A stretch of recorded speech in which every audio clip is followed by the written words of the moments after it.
오늘은 골로새서 2장 말씀을 볼 차례입니다. 골로새서 2장 먼저 우리가 1절로 해서 7절 말씀까지 함께 읽어보고 말씀 나눕니다.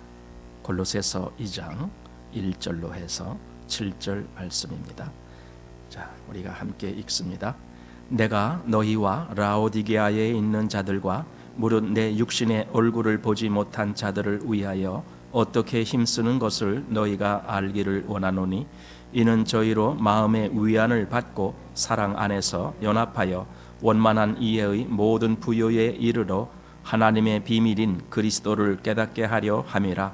그 안에는 지혜와 지식의 모든 보화가 감추어 있느니라. 내가 이것을 말함은 아무도 공교한 말로 너희를 속이지 못하게 하려 함이니 이는 내가 육신으로는 떠나 있으나 심령으로는 너희와 함께 있어 너희의 규모와 그리스도를 믿는 너희 믿음에 굳은 것을 기쁘게 봄이라. 그러므로 너희가 그리스도 예수를 주로 받았으니 그 안에서 행하되 그 안에 뿌리를 박으며 세움을 입어 교훈을 받은 대로 믿음에 굳게 서서 감사함을 넘치게 하라. 아멘.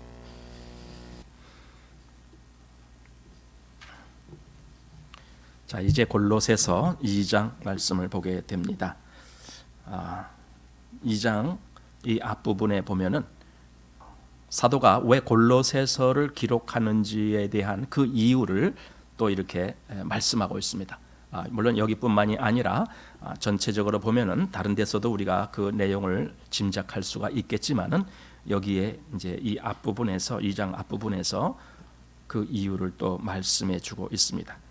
한마디로 말하면은 골로새 교회에 임했던 거짓 유혹하는 자들을 그들에게 넘어가지 않게 하기 위해서 지금 이 글을 쓰는 것으로 여기 사도는 말하고 있습니다. 가만히 보니까요, 우리가 지금 골로새 교회를 보고 있어요. 그 앞에 우리는 빌립보 교회를 봤어요. 그 앞에 우리는 에베소 교회를 봤어요. 그리고 또 물론 그 앞엔 로마 교회, 로마 교회는 사도가 아직 그쪽은 방문 안 했기 때문에 이제 미리 쓴 것이고, 그러면 에베소, 빌립보, 골로새, 물론 이제 갈라디아 교회, 또 고린도 교회 말할 것도 없죠. 뭐냐면은요, 어느 교회든지 거짓 유혹하는 자들이 항상 왔어요. 지금 여기 골로새 교회도 마찬가지입니다. 거짓 유혹하는 자들이 항상 왔어요. 그리고 지금도 저는 그렇게 봅니다. 지금도 어떤 교회든지 진정한 하나님의 교회라면은 거기에 거짓 유혹하는 자들이 항상 접하게 되어 있습니다. 왜냐하면은 사단은 그 모든 상황을 다 파악하고 있기 때문에 사단이 공격할 대상은 진짜 교회지 가짜 교회를 공격할 필요는 없어요. 왜? 가짜 교회는 그냥 내버려둬도 되니까. 그건 상관없으니까. 그런데 진짜 교회라면은 사단이 공격합니다. 진짜 그리스도인이라면은 사단이 공격합니다. 그래서 예수님도 공격한 거예요. 시험을 한 거예요. 그러니 나는 여기에 나오는 이런 교회들의 모습을 통해서 우리가 정말 이때 이렇게 사도가 마음에서 그것을 아주 중요하게 생각하고 이런 서신서에 그런 걸 기록한 걸 볼 때에 우리도 이것을 대단한 경각심을 갖고 들어야 되지 않을까, 그런 생각이 드는 겁니다. 자, 그래서 이런 잘못된 교리나 또는 이런 유혹에 넘어가지 않게 하기 위해서 이 글을 쓰고 있다라는 것을 이제 염두에 두고 지금 2장 요 앞부분을 보는 겁니다. 먼저 1절로 해서 5절까지는 무엇을 얘기하느냐면 그리스도를 난 깨닫게 하기를 원한다. 난 너희들이 그리스도를 알기를 원한다. 더 깊이 깨닫기를 원한다. 이 얘기를 해주고 있고, 그 다음에 6절과 7절에서는요, 이제 그리스도를 알았으면은 그 안에서 행하라. 이제 이 말씀을 이어줍니다. 어쩌면은 사실 이 두 가지가 그리스도인에게 있어서는 가장 중요한 하나의 그 어떤 가야 될 길, 이렇게 생각되는 부분이에요. 그리스도를 아는 것, 그게 얼마나 중요합니까? 그리고 그리스도를 알았기 때문에 그 그리스도를 안 그 안에서 행하는 것, 이것이 얼마나 또 중요합니까? 이 두 가지가 그리스도인에게는 꼭 있어야 되는 부분이거든요. 그러니까 왜 사도는 이 말을 하느냐, 왜 그리스도를 깊이 깨닫게 하기를 원하느냐, 이유는 하나예요. 아까 말한 대로 거짓 유혹을 하는 자들에게 넘어가지 않게 하려고.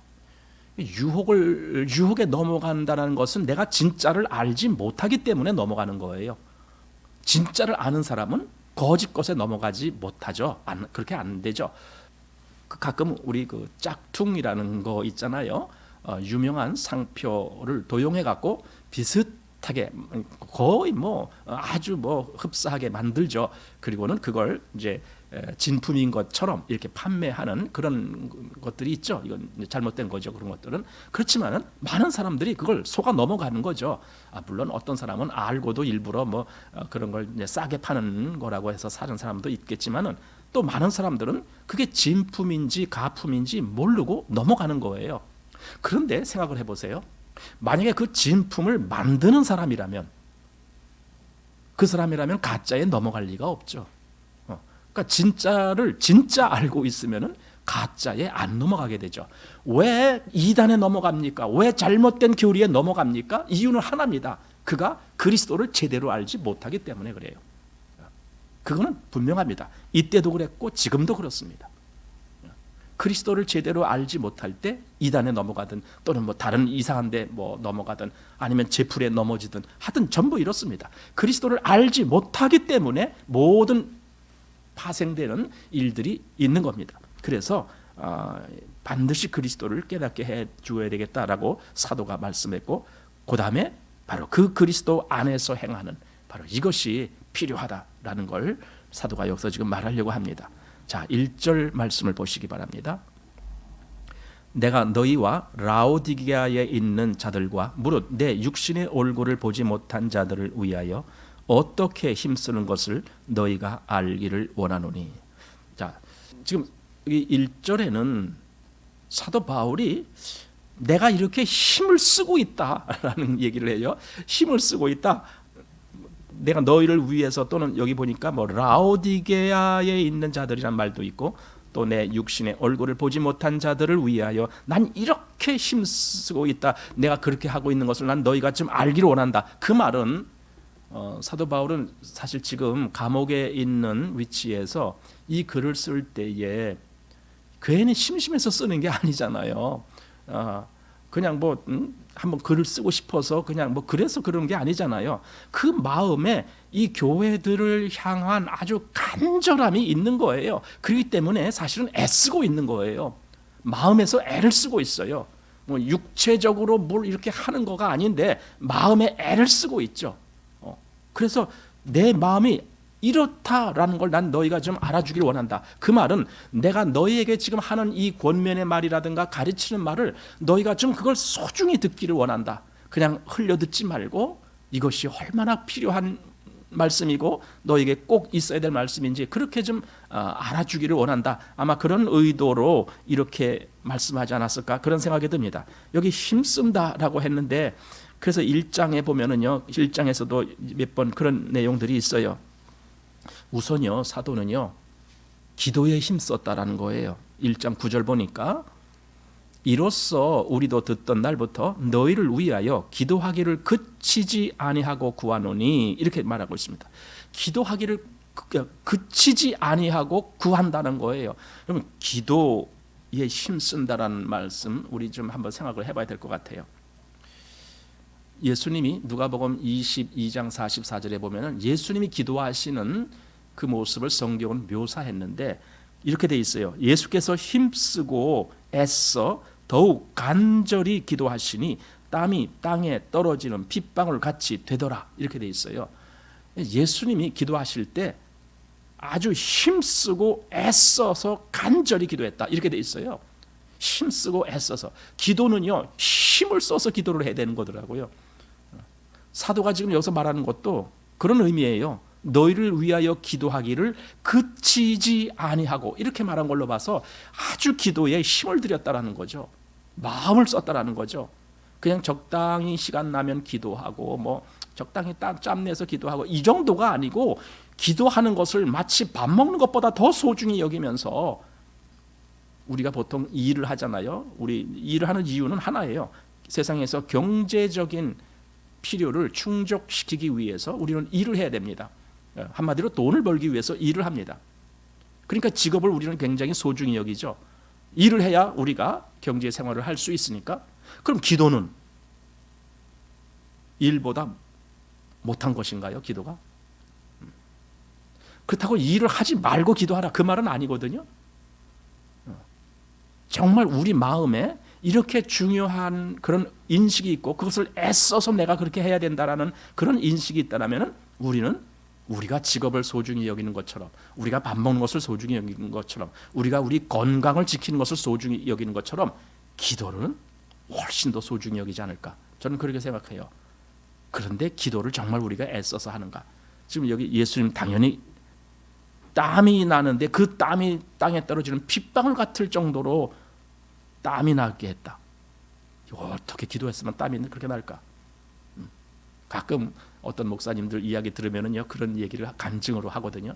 옛날에 저 산에 올라가서 그 겨울에 그냥 눈이 쌓여 있는데 거기 들어가서 그냥 한 몇 시간이고 기도를 하고 나면 온 몸이 땀으로 그냥 젖어 버린다고 그렇게 얘기를 해요. 저는 그런 경험을 못 해봤는데 하여튼 그런 간증을 하기도 하고 그럽니다. 야곱의 씨름이라는 거 아시잖아요. 야복 나루에서 야곱이 하나님의 사람과 씨름을 하는 거예요. 그런데 우리는 그것이 이제 씨름이라는 개념으로 우리는 인식이 되고 있어요. 씨름. 그런데 그 씨름이라는 그 의미를 본다라면 그게 기도예요. 내가 하나님께 간절히 매달리는 거예요. 이게 기도예요. 지금의 이 환경에서 여기서 해석을 한다라면은 우리가 무슨 언제 뭐 하나님의 사람 만나서 언제 씨름할 거예요? 아니에요. 그게 아니라 지금은 기도예요. 그게. 그 야곱은 자기 환도뼈가 위골되는 그런 상황에서도 그 씨름을 그치지 않냐고 계속했다라는 거예요. 그만큼 야곱은 그 씨름에 아주 힘을 들여서 씨름했다. 그렇다면은 지금 우리도 우리 기도에 힘을 내서 기도를 해야 되겠다. 이런 마음을 갖게 됩니다. 자, 또 1장 24절 말씀도 보십시오. 내가 이제 너희를 위하여 받는 괴로움을 기뻐하고 그리스도의 남은 고난을 그의 몸된 교회를 위하여 내 육체에 채우노라. 여기 너희를 위하여 받는 괴로움. 이 생각을 해봐요. 괴로움. 이건 그냥 우리가 편한 것을 추구한다라면은 이런 거는 그냥 마다하게 되잖아요. 내가 왜 괴로움을 받아야 돼? 하고 그건 회피하잖아요. 그런데 사도는 그러지 않았어요. 그냥 그 괴로움을 겪으면서도 계속 그 일을 지속해 나가죠. 1장 29절도 봅니다. 이를 위하여 나도 내 속에서 능력으로 역사하시는 이의 역사를 따라 힘을 다하여 수고하노라. 힘을 다하여 수고하노라. 이렇게 고백합니다. 그러니까 사도가 지금 여기 2장 1절에 와서 우리가 어떻게 힘쓰는 것을 너희가 알기를 원한다 이렇게 말했잖아요. 어떻게 힘쓰는 거지? 기도에도 이렇게 힘썼지, 너희를 위해서 이렇게 힘썼지, 모든 힘을 다하여 수고했지, 이런 걸 이제 말했잖아요. 그러니까 골로새 교회 성도들은 이 사도 바울의 서신을 보면서 그냥 사도 바울이 쉬엄쉬엄 지금 이 글을 쓰고 있구나 이렇게 해석할 수가 없는 거예요. 정말 사도 바울은 이 일을 위해서 얼마나 온 마음을 거기다 쏟아붓고 교회를 바르게 세우기 위해서 얼마나 신경 쓰고 있고 얼마나 간절히 기도하는지 그걸 지금 느끼는 거죠. 느끼는 거예요. 교회가 바로 세워지게 하기 위해서. 그래서 여기 다시 1절 너희와 라오디게아에 있는 자들과, 라오디게아 교회와 골로새 교회가 좀 이렇게 좀 가까이 있다라고 할까요? 어느 정도 이렇게 거리 떨어졌는데 그래도 비교적 이렇게 아마 하루 정도 걸어가면은 있는 그런 그 정도 거리, 그 정도 거리에 있는 교회인 것 같아요. 그러니까 라오디게아 교회와 골로새 교회는 서로 이렇게 교류가 있었을 거라고 생각이 되집니다. 근데 사도 바울은 골로새 교회에게도 서신을 쓰고 또 라오디게아 교회에도 서신을 씁니다. 여기는 이제 성경에는 그것이 나오진 않았지만은 라오디게아의 교회에도 썼습니다. 그리고 또 서로 그 서신들을 서로 교환해서 또 읽어보라 이렇게도 이제 또 나중에 이야기도 하고 합니다. 자, 그래서 여기 골로새 교회와 라오디게아 교회. 그런데 사실 사도 바울은 이 두 교회에 가보질 않았어요. 그러다 보니까 그냥 거기서 교회가 생기고 거기서 일하는 사람들의 그 소식을 들은 것, 그거 외에는 더 자세히는 모르는 거예요. 어떤 면에서는 내 얼굴을 보지 못한 자들을 위해서 애쓴다라는 그 말이 조금 더 나오잖아요. 내 육신의 얼굴을 보지 못한 자들을 위하여 어떻게 애쓰는 것을, 사실 보질 못했기 때문에 어떤 면에서는 더 애쓰는 거죠. 더 애쓰는 거죠.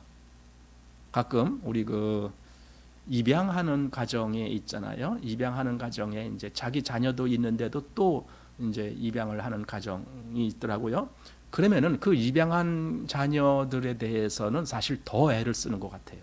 왜냐하면은 똑같이 하면은 어떤 면에서는 서운해할 것 같으니까. 그 입양된 아이가 왜 나한테는 이렇게 왜 소홀히 해주나 하고 이렇게 서운해할까봐 오히려 그런 애들한테 더 신경을 써주는 것 같더라고요. 그러니까 마찬가지로 여기 지금 사도 바울을 직접 얼굴을 보지 못한 그 교회들을 위해서 사도가 어떻게 지금 힘쓰고 있느냐라는 걸 이렇게 이야기하면서 사도는 그 마음의 본질을 여기 이렇게 얘기해주고 있습니다. 물론 어떤 면에서 이렇게 얼굴을 보지 못한 자들을 위하여도 이렇게 힘쓴다라는 개념 속에는 지금 우리도 해당되지 않을까 이런 느낌도 해봅니다. 바울 당시에 있었던 교회뿐만이 아니라 사도는 모든 그리스도의 교회라면은 이렇게 이런 마음을 가지고 대했을 거다라는 느낌이 들기 때문에 비록 우리도 사도 바울의 얼굴을 보지는 못했지만은 사도 바울은 이런 마음을, 만약에 우리를 사도가 보았다라면 또 우리를 향해서도 이런 마음을 갖지 않았을까 그런 생각을 해봅니다. 그러면은 사도는요, 왜 그렇게 힘쓰면서 또 왜 그렇게 기도를 하고 했는가? 여기는 두 가지, 하나는 긍정적인 차원과 하나는 부정적인 차원의 의미가 있습니다. 긍정적인 차원은 그들에게 뭔가 이렇게 잘 이렇게 되게 하기 위해서, 부정적인 차원의 내용은 그들이 뭔가 이렇게 잘못된 대로 빠지지 않게 하기 위해서, 이제 이런 내용이에요. 그래서 여기 긍정적인 면의 기도가 2절이고 또 부정적인 면의 기도가 4절이에요. 그럼 2절 한번 보십시오. 저희로 마음의 위안을 받고 사랑 안에서 연합하여 원만한 이해의 모든 부요에 이르러 하나님의 비밀인 그리스도를 깨닫게 하려 함이라, 이겁니다. 사도가 그렇게 간절한 마음을 갖고 또 이 골로새 교회를 위해서 이렇게 서신을 기록하고 그들을 위해서 늘 기도하고, 그 이유가 뭔데 했을 때 바로 이 대답이 나오는 거예요. 저희로 마음의 위안을 받고, 위안을 받는다라는 것. 여러분, 우리도 누구한테 정말 그리스도인들끼리 마음의 위안을 받게 하려면은 그에게 그리스도를 알게 해줘야 되죠. 더 깊이. 그게 위안이죠. 그리스도를 알지 못하는 그냥 사람끼리의 그냥 덕담으로 주어지는 그런 위안은, 그건 솔직히 그냥 말로만 하는 위안이잖아요. 그런데 진짜 그리스도를 깊이 알면서 거기서 얻어지는 그 위안을 받게 해준다라면 그거야말로 진짜 힘 있는 위안이 되겠죠. 저희로 마음의 위안을 받고, 그 다음에 두 번째, 사랑 안에서 연합하여 원만한 이해의 모든 부요에 이르러, 이겁니다. 이 부요란 말은 풍성함에 이르는 그것을 의미하는 겁니다. 원만한 이해의 모든 부요, 또 그 앞에 사랑 안에서 연합하여, 교회가 이렇게 뭔가 이렇게 유기적으로 하나가 되고 있는 그런 모습을 사도는 지금 원하고 있습니다.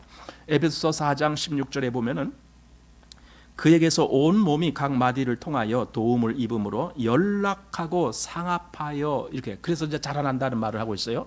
여기 연락하고 상합한다는 말은 서로 이렇게 늘 아주 밀접한 관계를 유지한다, 그런 말이에요. 밀접한 관계. 이제 우리 한 가정을 생각하면 바로 그거예요. 가정에 우리 같은 한 식구라면은요, 다른 사람들 생각하는 것보다는 다르잖아요. 내가 다른 사람을 생각할 때에 먹는 마음하고 우리 식구를 생각할 때 먹는 마음하고는 다르잖아요. 그건 누구든지 다 그럴 수밖에 없다라고 봐요. 어떻게 남들을 똑같이 우리 식구처럼 그렇게 똑같이 생각해 줘요? 그건 불가능한 거예요. 내 식구는 더 마음이 끌리는 거잖아요. 이건 당연한 거예요. 마찬가지로 교회가 연합한다라는 의미 속에 바로 그런 것이 있어요.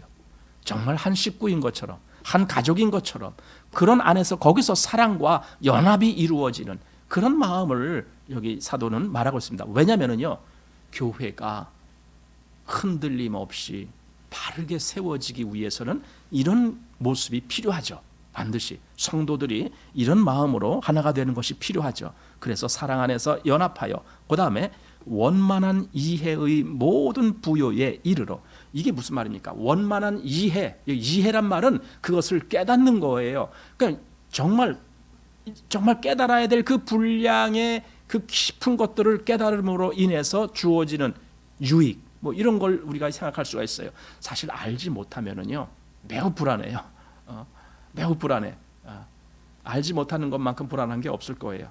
그러나 내가 확실히 뭔가를 알고 있다라면은 거기는 자신이 생기죠.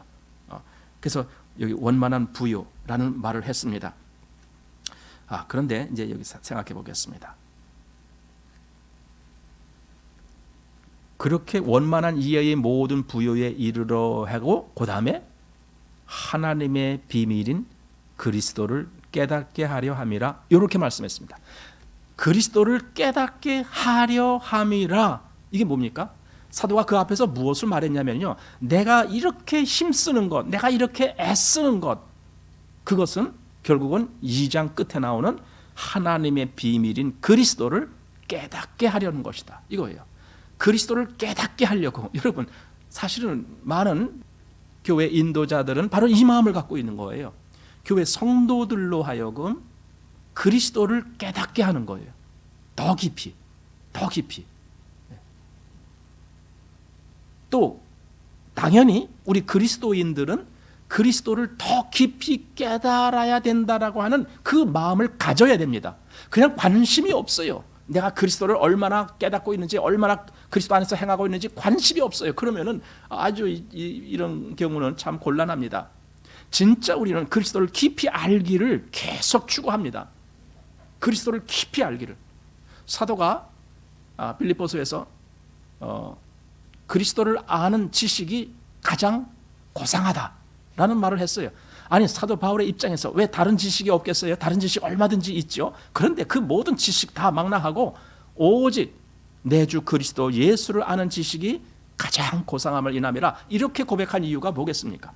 가장 중요하기 때문에, 그리고 가장 그것이 우리에게 가치 있는 일이기 때문에. 그러니까 지금 골로새 교회들에게도 사도가 지금 말해주고 싶은 것이 그겁니다. 그리스도를 깊이 깨닫는 거예요. 근데 그 그리스도는 여기 뭐라고 했습니까? 하나님의 비밀, 이렇게 말했습니다. 예, 비밀이라는 것은요, 어느 정도 숨겨 있다는 의미가 있어요. 감추어져 있습니다. 그러니 비밀을 쉽게 누구나 다 깨닫게 되지는 않아요.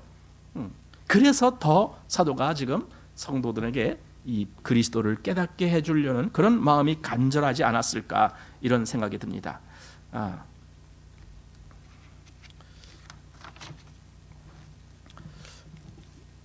우리 그 이단 문제가 요즘은 많이 대두되는데, 저는 이런 생각도 해봐요. 이단에 간 사람들은 참 열정적인 사람들이다. 열정적인 사람들. 그들은 그 이단에 가서 생활하는 걸 보면은요, 자기 가정이나 자기 직장이나 이런 거는 완전히 쓰레기 취급해요. 그리고 완전히 거기서 그냥 온갖 충성을 다하는 그런 생활을 해요. 이것이 보통 이단들이 하는 행동입니다. 그런 면에서 우리 그리스도인들은 오히려 그 이단에 속한 자들보다도 더 열정이 부족하고, 마치 물이 식어서 미지근해진 것 같은 이런 모양을 취하는 것 같아요. 이건 사실 부끄러운 거예요. 그럼 이단자들은 왜 그렇게 열정적으로 그렇게 거기서 그러고 있는가? 사실은 그들은 그게 진짜라고 여기기 때문에 그래요. 자기들이 믿는 그 이단의 교리가 진짜라고 생각하기 때문에 그렇게 열정적으로 거기에 빠져드는 거죠. 그럼 우리가 믿는 이 신앙, 우리가 믿는 이 그리스도, 우리가 믿는 이 하나님의 말씀은 이건 진짜가 아닌가요? 그런데 왜 우리에게는 그 정도의 열정이 없을까요? 이건 정말 우리가 깊이 생각해야 될 숙제라고 생각합니다. 오히려 이단의 교회들보다도 정상적인 교회들이 더 열정이 없는. 하나님은 이런 얘기를 한 적이 있어요. 그 레갑 자손들에 대해서 이야기할 때에 레갑 자손들이 그 포도주를 먹지 않는 것, 그것을 이제 누굽니까? 예레미야입니까? 가서 그들에게 이 포도주를 줘서 먹으라고 해라. 그랬더니 그들이 우리는 못 먹는다. 왜? 우리 조상 때부터 우리 이 레갑 자손들은 포도주 같은 걸 먹지 말라라고 했기 때문에 우리는 그걸 지킨다 하면서 계속 그랬잖아요. 그때 이제 하나님이 예레미야에게 봐라. 레갑 자손들은 이렇게 그 말도 열심히 지키는데 내 백성 이스라엘은 나의 말도 지키지 아니한다. 이렇게 얘기한 적이 있죠. 그러니까 지금 말하자면 그런 거야. 봐라, 이단에 속한 자들은 그렇게 열정을 띄고 그렇게 열심히 하는데 오히려 내 백성은 아무런 열정이 없구나. 아마 이렇게 비유할 수도 있을지 몰라요. 자, 어쨌든 왜 이단에 빠집니까? 진짜를 알지 못하기 때문에 그래요. 진짜가 뭔데? 여기서 지금 사도가 말하는 것은 그 진짜를 안다는 것은 곧 하나님의 비밀인 그리스도를 깨닫는 거예요. 그리스도를 깨닫는 거예요. 물론 그리스도에 대해서는 이미 1장에서 말했어요. 1장에서 그가 어떤 분이고 어떻게 하셨고 뭐 이건 모든 것. 그래서 궁극적으로 그는 몸인 교회의 머리다 이렇게까지 말씀하시면서 그리스도에 대한 이야기를 다 했습니다. 그러면서 여기 지금 바로 그것을 하나님의 비밀인 그리스도를 깨닫게 하려 함이라 이렇게 말했습니다. 자, 그리고 3절에 그 안에는 지혜와 지식이 모든 보화가 감춰 있느니라. 그리스도를 알면은 그리스도만 알고 땡 하고 끝날 수가 없어요. 왜냐하면 그 안에는 지혜와 지식의 모든 보화가 감춰 있기 때문에. 그러니까 그리스도를 알므로 인해서 그 안에 감춰져 있는 이 모든 지혜와 지식의 보화라고 말한 것은 그만큼 가치가 있는 거라는 거죠. 이 지혜와 지식, 이 가치 있는 이것들을 얼마든지 소유할 수 있는 그것을 말해주고 있어요. 그러니 그리스도를 안다라는 것이 얼마나 중요한 문제인가. 그리고 이건 비밀이에요. 비밀. 그리스도는 하나님의 비밀입니다. 비밀은 그 비밀을 아는 것은 얼마나 기쁨입니까?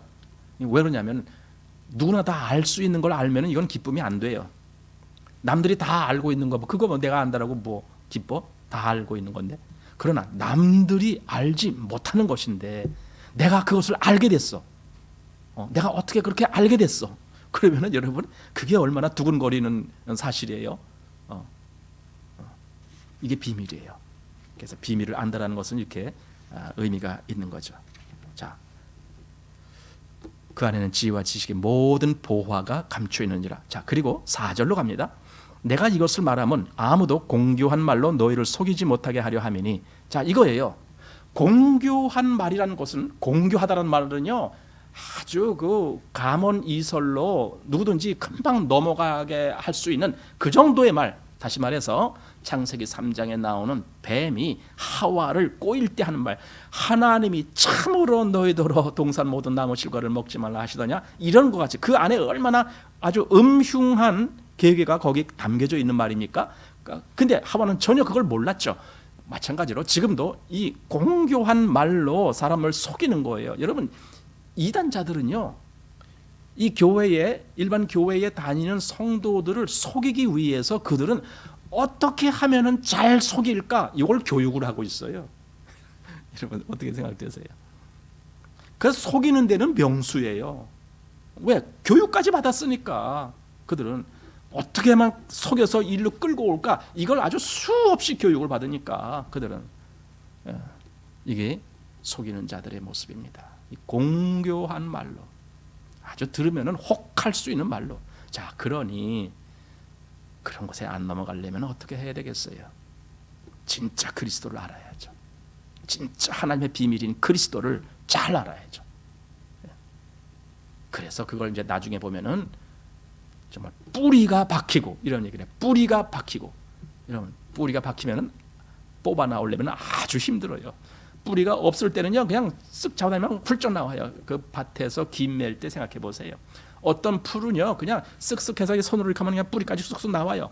어떤 것은 호미로 캐야 돼요. 뿌리가 깊은 것은요 뽑아도 안 나와요. 그거 뽑다가 힘 빠져요. 뿌리가 깊으면은 잘 안 빠져요. 그리스도에게 뿌리가 깊다라면 그 사람은 잘 안 넘어가요. 이단에 넘어간 사람들을 가만히 보세요. 뭐 대단히 열정적이고 뭐하고 뭐 다 좋아요. 다 좋아. 그런데 그리스도에게 뿌리가 없어. 그 사람들은 뿌리가 안 박혀 있어. 겉으로는 대단한 열정을 가지고 있는 것 같고 대단한 호기심을 갖고 뭔가 더 많이 알려고 뭐 애쓴 것 같은 그런 느낌이 들겠지만은 실상 그리스도를 아는 데 있어서는 뿌리가 없어요. 바람 불면 그냥 불려가요. 돼지 삼형제 동화처럼 돼지 삼형제 동화 큰 형이라고 해야 되나? 뭐 집으로 돼지 우리를 졌죠. 집을 졌죠. 둘째는 또 뭡니까? 나무로 이렇게 집을 졌죠. 셋째는 벽돌로 집을 졌죠. 근데 늑대가 갑자기 와는 거예요. 그러니까 첫째가 얼른 자기 집으로 들어갔는데 늑대가 한번 후 부니까 그 집 풀어진 집이 다 날아가 버리잖아요. 그다음에 두 번째 집으로 다 도망갔어요. 두 번째 집에 숨었어요. 늑대가 또 왔어. 거기도 한번 훅 불어보니까 그 뭐 나무 가장기 뭐 이런 거 가장기로 한 집이 뭐 그냥 금방 무너졌어요. 셋째 막내 집으로 이제 다 도망갔어요. 거기 벽돌 집에 탁 있으니까 아무리 늑대가 불어대도 이 벽돌 집이 안 불려가는 거예요. 이거 초등학생도 다 아는 동화예요. 근데 그게 신앙에 깊은 원리가 있어요. 그죠? 자, 여기 속이는 자, 공교한 말로. 그러니까 속이기를 목적으로 하는 말이기 때문에 아주 공교한 말로 하는 거예요. 목적이 그거예요. 그러니 얼마나 그들은 거기에 열정을 내겠습니까? 목적이 속이는 건데. 속이는 건데. 자, 여기 이제 말이 나왔습니다. 공교한 말 할 때 말. 여러분, 말의 전쟁이라는 걸 들어보셨습니까? 말로 하는 전쟁. 사실은요, 하나님의 말씀에 대해서 성경은 그것이 얼마나 강력한 무기와 같은지에 대해서 말씀을 해주시고 계세요. 계시록 1장 16절 보면은요, 주님의 그 입에서 좌우에 날선 검이 나온다라는 말씀을 하셨어요. 아니, 입에서 검이 나오다니 이게 뭐예요? 무슨 귀신입니까? 괴물입니까? 아니면 로봇입니까? 입에서 무슨 검이 주주주주주주주주 이렇게 나온단 말입니까? 그 말이 아닙니다. 그건 말씀을 얘기하는 거예요. 말씀이 얼마나 예리하면은 검 같은. 그래서 히브리서에서는 하나님의 말씀은 살아서 운동력이 있어 좌우에 날선 어떤 검보다도 더 예리하여. 예리. 말씀이 예리한 거야. 검처럼. 그러니까 계시록에 나오는 그 주님의 입에서 나오는 검이라는 말은 주님의 말씀이라는 거예요.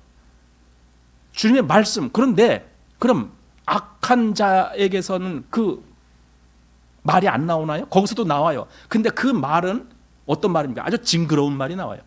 계시록에 보면은 그게 또 16장에 나오죠. 16장 13절에 보면은 개구리 같은 더러운 영이 용의 입과 거짓 선지자의 입에서 나온다는 말이 나와요. 입에서 나오는 거예요. 예. 그 영이 나오는 거예요. 영. 그 단지 그 형상의 문제가 아니에요. 어차피 입에서 나오는 것은 말이에요. 그 말에 의해서 그 영이 움직이는 거예요. 그러니까 말과 말의 전쟁이에요. 그리스도인은 그래서 그 경우에 합당한 말을 해야 되는 거예요. 언제든지. 그 믿음의 관점에서 할 수 있는 말을 해야 되는 거예요. 사도 베드로는 그것 때문에 너희 안에는 소망의 이유를 묻는 자들에게는 항상 그 대답할 것을 예비하라고 그랬어요. 그죠? 뭔가 이렇게 말을 할 때에 그 말의 역사가 있는 거고 말의 능력이 나오는 거고 그렇습니다. 여러분, 온 세계는요 말에 의해서 움직여지는 거예요. 무슨 선거할 때 한번 보십시오. 뭐 국회의원을 뽑든 대통령을 뽑든 그럴 때 뭐 하냐면요 유세라는 걸 하잖아요. 또는 요즘 그걸 방송에서도 하고 뭐에서도 하고 합니다. 그게 결론이 뭡니까? 말이에요. 말로 나 이렇게 하겠다, 나 저렇게 하겠다, 뭐 전부 그겁니다. 서로 뭐 토론회 하는 거예요. 뭐 후보자들 뭐 몇 명 내놓고, 그 뭡니까? 서로 말 가지고 싸우는 거예요. 말 가지고 공격하고, 말 가지고 방어하고, 말로. 이 시대는 모든 역사가 말에 의해서 되어지는 거예요. 그런데 하나님의 말씀과 사단의 말 사이에서도 바로 그런 문제가 있습니다. 그러니 여기 사단에 속한 이 공교한 말로 속이는 자들한테 넘어가서는 안 되는 거예요. 하나님의 말씀은 오히려 에베소서에서는 그랬죠. 그 전신갑주를 입으라 해놓고 거기에 성령의 검 곧 하나님의 말씀, 말씀을 검이라고 했던 거예요. 그러니까 예수님의 입에서 나오는 그 검, 말씀을 얘기했던 거예요. 말씀으로 우리는 사단을 파하는 거예요. 말씀으로 모든 악한 영을 깨부수는 거죠. 자, 이제 5절로 지나가고 봅니다. 이는 내가 육신으로는 떠나 있으나 심령으로는 너희와 함께 있어 너희의 규모와 그리스도를 믿는 너희 믿음의 굳은 것을 기쁘게 봄이라. 자, 사도가 이제 이렇게 권면을 하고 난 너희를 위해서 이렇게 애쓰고 있다. 또 너희가 이렇게 하나님의 비밀인 그리스도를 깨닫기를 원한다 하면서 이런 이야기를 쭉 하면서 5절에 와서 무슨 이야기를 하냐면요. 골로새 교회를 보면서 사도 바울의 마음에 기쁨이 있는 거예요. 기쁨. 근데 그 기쁨이 뭔가? 육신으로는 내가 너희와 이렇게 떠나 있지만, 맞아요. 육신으로는 지금 떠나 있어요. 그럴 수밖에 없잖아요. 감옥에 있으니까. 그런데 심령으로는 너희와 함께 있어, 이거예요. 그리스도인은 바로 이런 것들이 있어요. 몸으로는 서로 떨어져 있어요. 그런데 마음은 계속 이렇게 뭔가 연결이 되는 거예요. 마음으로는 함께 있는 거죠. 심령으로는 너희와 함께 있어 너희의 규모와 그리스도를 믿는 너희 믿음에 굳은 것을 기쁘게 봄이라. 골로새 교회가 이렇게 지금 사도가 염려하고 정말 그 이단 거짓 이런 유혹하는 자들 거기에 넘어갈 것에 걱정도 하고 어쩌면은 조금 넘어간 사람도 있을지 몰라요. 왜냐하면은 이미 앞에서 우리 1장에서 보는 대로 누굽니까? 에바브라에게 사도가 들었잖아요. 그럼 사도 에바브라가 그렇게 이야기한 것 중에는 사실은 이미 그런 역사가 골로새 교회에 있었거든요. 이렇게 속이는 자한테 넘어가는 이런 일들이 있었단 말이죠. 그렇지만은 또 사도는 그것만 들은 것이 아니라 더 많은, 어쩌면 대부분의 성도들은 안 넘어가고 오히려 더 굳게 세움을 받았다라고 하는 것을 알고 있는 거예요. 그래서 기쁘다는 거예요. 넘어가는 자들도 몇 있어 거기. 그렇지만은 아직 골로새 교회에는 정말 신실한 믿음으로 유혹되지 아니하고 믿음을 지킨 이들이 있다라는 거죠. 사도가 그걸 알기에 여기 다시 한번 5절, 내가 육신으로는 떠나 있으나 심령으로는 너희와 함께 있어 너희의 규모와 그리스도를 믿는 너희 믿음의 굳은 것, 그걸 기쁘게 봄이라, 이렇게 말하고 있습니다. 참, 그래서 골로새 교회도 참 훌륭한 교회였는가 보다 이런 생각을 해요. 그러니까 우리 계속 에베소, 빌립보, 골로새 이런 교회들을 볼 때에 그 교회들 속에는 정말 이렇게 믿음을 잘 지키는 그런 신실한 사람들이 있었구나, 이런 것을 이제 우리가 느끼게 되죠. 그렇지만은 또 안 그런 사람들도 물론 거기 끼어 있고 이렇게 어느 교회든지 그렇게 좀 잘못된 대로 빠져드는 그런 사람들이 항상 있어요. 그렇지만은 그 교회 자체는 상당히 신실한 그런 견고한 믿음 위에 세움을 받는 그런 교회로 남아 있는 거죠. 자, 그래서 이제 그런 것을 기뻐하고 했다라고 하는 그런 마음을 이야기하면서 이제 권면의 말을 6절, 7절 이렇게 두 절에서 합니다. 자, 한번 6절 보십시오. 그러므로 너희가 그리스도 예수를 주로 받았으니 그 안에서 행하되 그 안에 뿌리를 박으며 세움을 입어 교훈을 받은 대로 믿음에 굳게 서서 감사함을 넘치게 하라. 이게 권면입니다. 자, 여기 그리스도 예수를 주로 받았으니, 자, 이 말씀에 대해서 우리 한번 생각해 봅시다. 우리 예수님에 대해서 말할 수 있어요. 그냥 예수님은 예수님입니다. 예수님이 그냥 예수님이에요.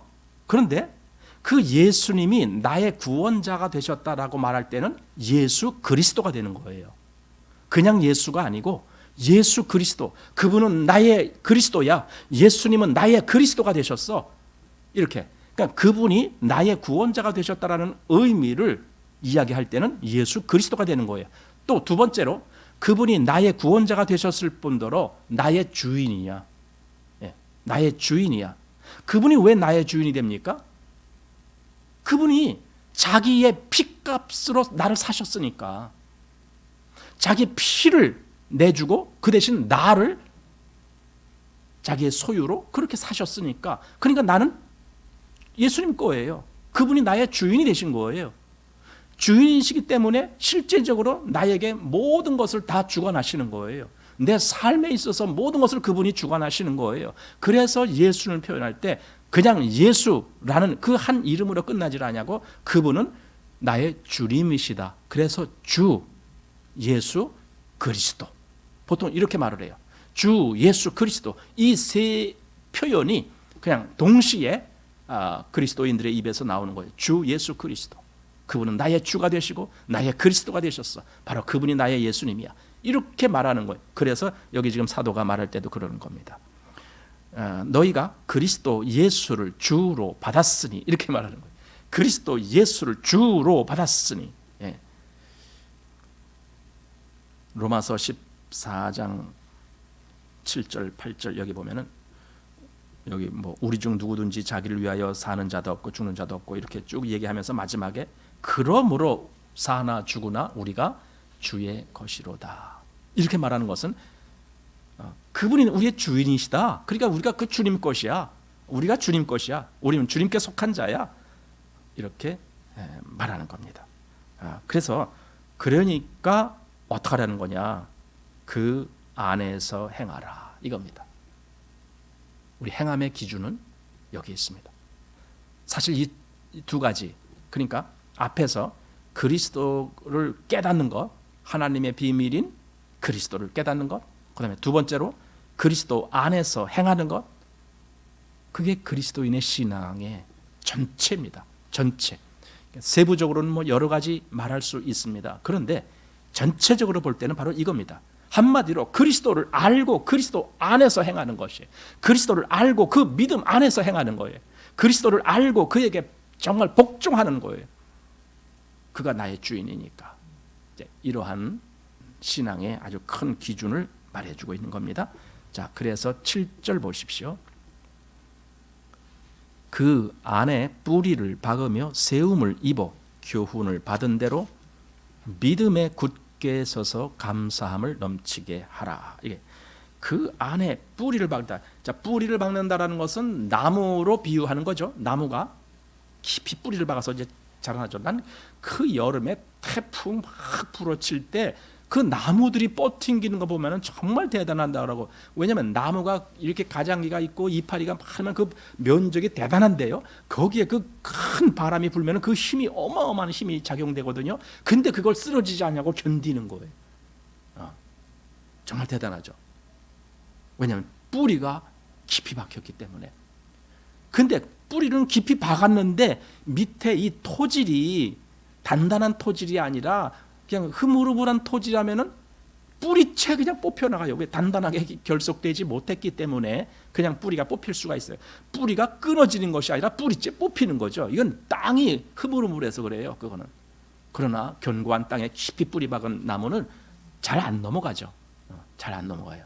이게 뿌리가 박힌다라는 개념. 그 다음에 세움을 입는다. 이건 건물로 비유를 한 거예요. 건물은 자꾸 이렇게 세워져 올라가는 거거든요.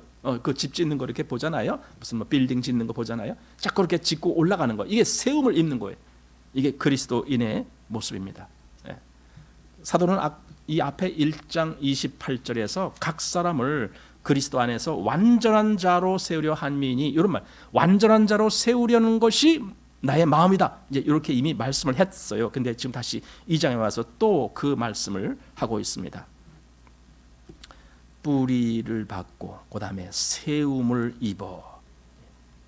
그래서 결국 뭘 어떻게 하려는 건데? 교훈을 받은 대로 믿음에 굳게 서서. 여러분, 믿음에는요 굳게 서야 될 필요가 있어요. 여러분, 난 정말 우리 이런 거 생각해 봐야 돼요. 정말 내가 믿음이 있는 건가? 다른 건 다 뭐 관두라고 치고 내가 정말 믿음이 있는 사람인가? 이거 생각을 해봐야 된다고 봅니다. 우리 모든 그리스도인은 내가 정말 믿음을 갖고 있는 사람인가? 믿음에 굳게 서서 정말 이것을 내가 하고 있는가? 내가 믿음에 굳게 서 있는가? 네. 그렇다면은 어떤 상황, 어떤 경우에라도 내 마음에서는 하나님을 향한 감사가 나오게 되어 있어요. 아니, 믿음에 굳게 서서 뭘 감사를 할까? 아니, 믿음에 굳게 서 있는 그 자체가 감사한 거예요. 왜? 하나님이 나를 붙들어 주셨으니까. 이런 모진 바람이 불어왔는데도 내가 쓰러지지 않았으니까.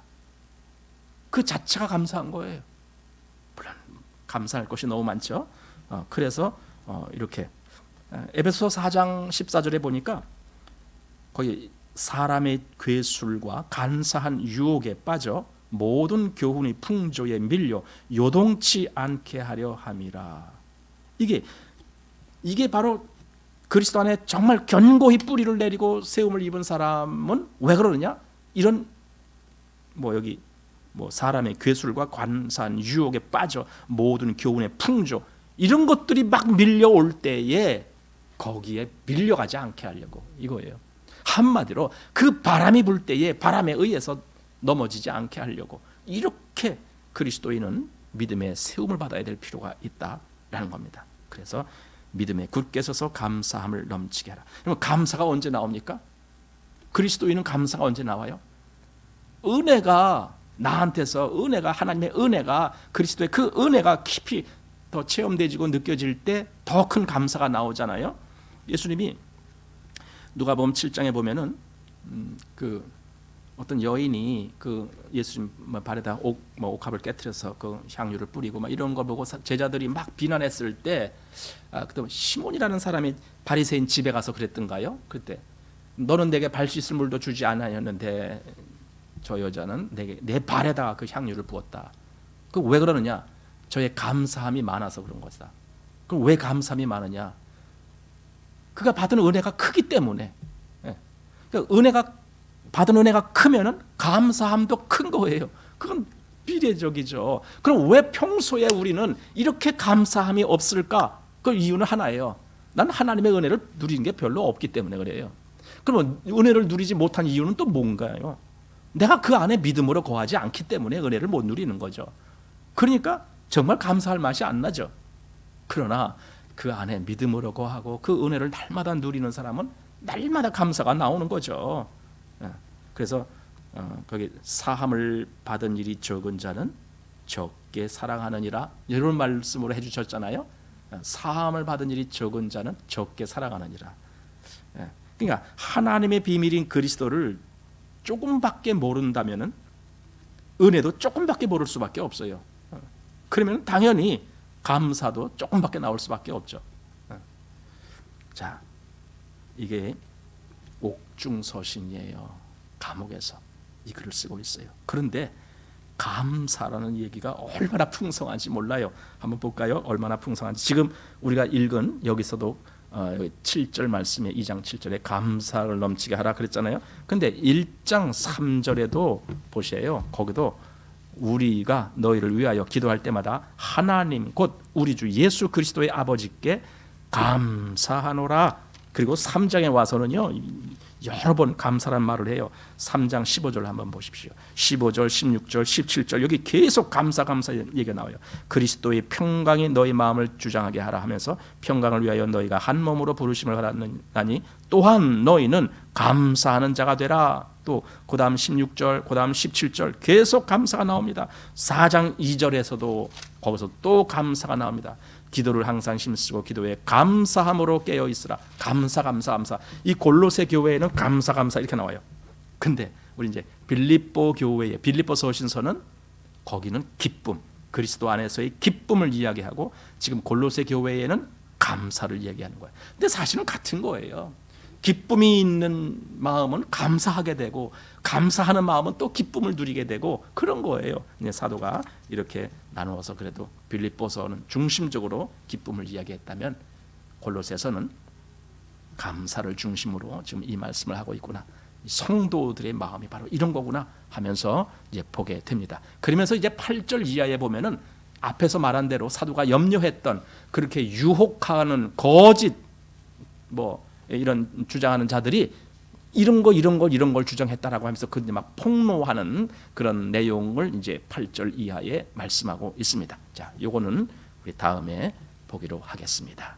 자, 오늘은 그래서 여기 7절까지 해서 마치겠습니다.